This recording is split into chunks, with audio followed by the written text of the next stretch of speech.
ನಾವು ಗೌರವಿಸುತ್ತಿದ್ದೇವೆ ಎಂಬುದನ್ನು ಯೋಚಿಸಿರಬಹುದು. ಅಲ್ಲಾಹನಿಗೆ ಅತ್ಯಂತ ಹೆಚ್ಚು ಇಷ್ಟಪಟ್ಟವರಾದಂತಹ ಈ ಮಹಾತ್ಮರು ವಿಚಾರಗಳನ್ನು ಬದಿಗಿಟ್ಟು ನಾವೆಲ್ಲರೂ ಕೇಳಿದ್ದೇವೆ,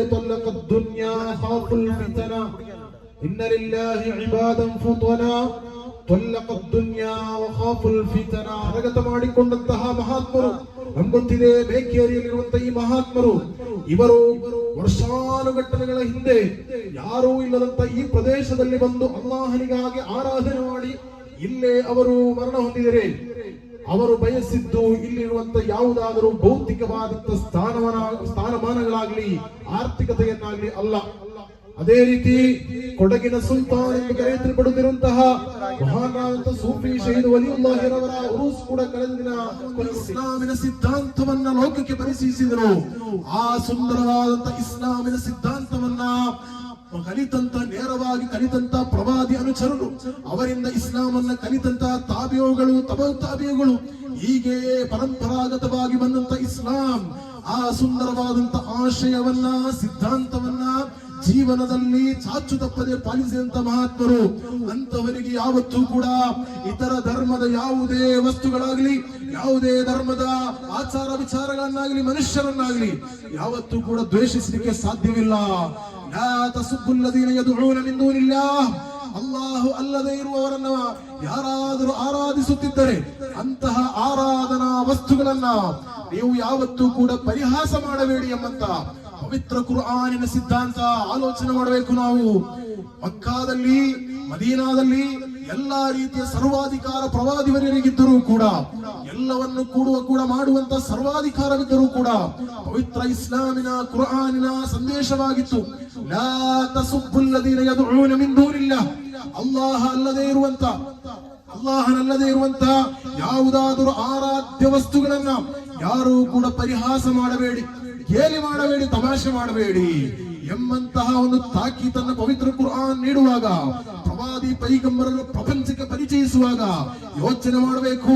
ಭಾರತವೆಂಬಂತ ಈ ಸುಂದರವಾದಂತಹ ದೇಶದಲ್ಲಿ ಎಲ್ಲ ಜಾತಿಯ, ಎಲ್ಲ ಧರ್ಮದ, ಎಲ್ಲ ಮತ ವರ್ಗ ಮತ ಪಂಗಡಗಳ ಜನರು ಬದುಕುತ್ತಿರುವಂತ ಈ ರಾಷ್ಟ್ರದಲ್ಲಿ ನಾವೆಷ್ಟು ಸುಂದರವಾಗಿ ಬದುಕ್ತಾ ಇದ್ದೇವೆ. ಎಲ್ಲಾ ಧರ್ಮೀಯರು ಕೂಡ ಸೌಹಾರ್ದದಿಂದ ಬದುಕುತ್ತಿರುವಂತ ಈ ಸುಂದರ ರಾಷ್ಟ್ರದಲ್ಲಿ ಆ ಒಂದು ಕುರ್ಆನಿನ ಪುಟ್ಟದಾದಂತಹ ಆ ಒಂದು ಪದ, ಆ ಒಂದು ವಾಕ್ಯ ಅದೆಷ್ಟರ ಮಟ್ಟಿಗೆ ಭಾರತಕ್ಕೆ ಅನ್ವಯಿಸುತ್ತದೆ ಎಂಬುದನ್ನ ಅವಲೋಕನೆ ಮಾಡಿ ನೋಡಬೇಕಾಗಿದೆ.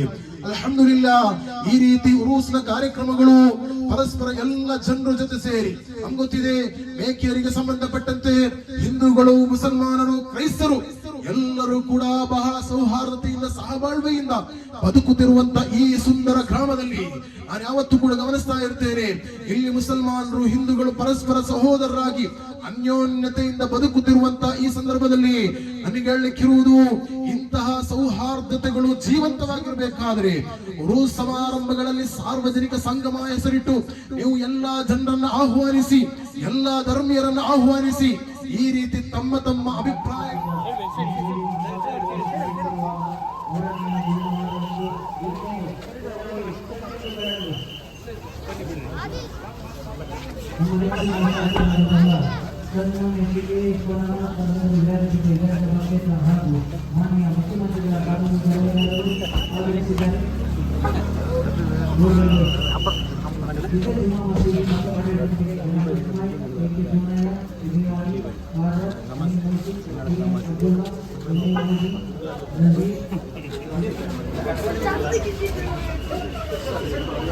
Maka per porla.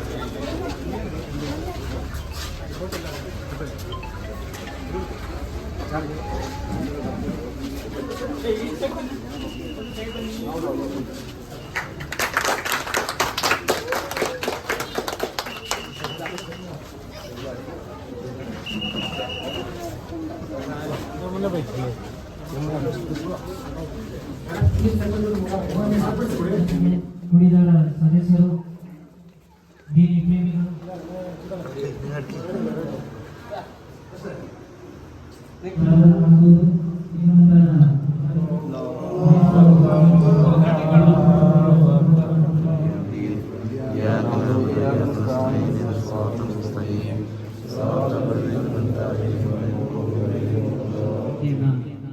ಅಲಂಕರಿಸಬೇಕು ಅಂತ ವಿನಂತಿಸಿಕೊಳ್ತಿದ್ದೇವೆ. ಅಭಿಜಿತ್ ಇವರಿಗೆ ಹನಿ ಫ್ಲವರ್ ಹೂಗುಚ್ಛ ನೀಡುವುದರ ಮೂಲಕ ಸ್ವಾಗತವನ್ನು ಕೋರಬೇಕು ಅಂತ ವಿನಂತಿಸಿಕೊಳ್ತಿದ್ದೇವೆ. ಭಾಗದ ಪ್ರತಿನಿಧಿಯಾಗಿ ನಮ್ಮದು ಒಂದೇ ಗುರಿ, ಅಭಿವೃದ್ಧಿ ಆಗಬೇಕು, ಸಮಾನವಾಗಬೇಕು, ಎಲ್ಲರಿಗೂ ಸೇರಬೇಕು.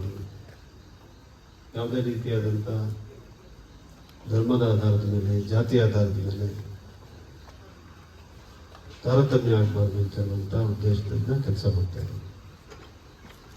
ಅನೇಕ ಜನಪರ ಕಾರ್ಯಕ್ರಮಗಳಿರ್ಬೋದು, ಹಾಗೆ ಧಾರ್ಮಿಕ ಕ್ಷೇತ್ರದಲ್ಲಿ ಎಲ್ಲ ಧರ್ಮಗಳಿಗೆ, ಇಸ್ಲಾಂ ಧರ್ಮದವರಿಗೆ, ಹಿಂದೂ ಧರ್ಮದವರಿಗೆ, ಕ್ರೈಸ್ತರಿಗೆ ಕಾರ್ಯಕ್ರಮಗಳಿಲ್ಲ.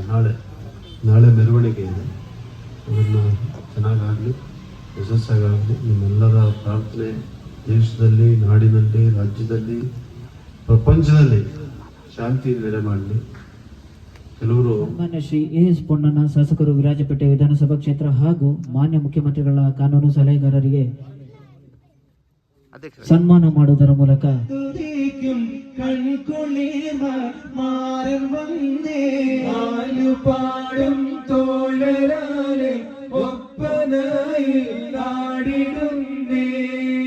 നവരത്ന പുതുമര ചമഞ്ഞു വന്നേ നാരിയ സഫിയാബി ഒരുങ്ങി നിന്നേ നിന്നവരോ പുതുമങ്ങര കൂടി നന്മകൾ തേർന്നിരു പേരെ തേടി രാജാവ് സത്യത്തിൽ കണ്ണു പുറത്തേക്ക് വന്നു.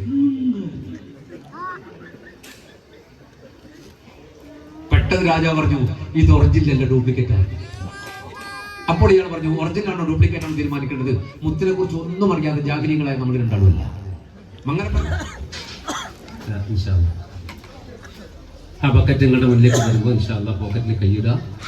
എന്താണോ കിട്ടുന്നത് ബക്കറ്റില്ല. മറ്റേ ഇതൊന്നും ഇട്ടേക്കാം, നിങ്ങളുടെ ഗുളികേൻ്റെ പേപ്പറിലുണ്ട്, അത് അങ്ങനെ നാളെ പിന്നെ ചോറ് കയറിയിട്ട് മറ്റിയിട്ടുണ്ട്. അപ്പോൾ ആ ബക്കറ്റ് കാണുമ്പോൾ എല്ലാവരും ഇൻഷാല്ല പരമാവധി സഹായിക്കുക, സഹകരിക്കുക. അല്ലാഹു നമ്മുടെ ഈ സദസ്സിൻ്റെ ബർക്കത്തുകൊണ്ട് നമ്മുടെ എല്ലാ ഹലാലായ മുറാദുകളും മനസ്സിലാക്കി തരട്ടെ.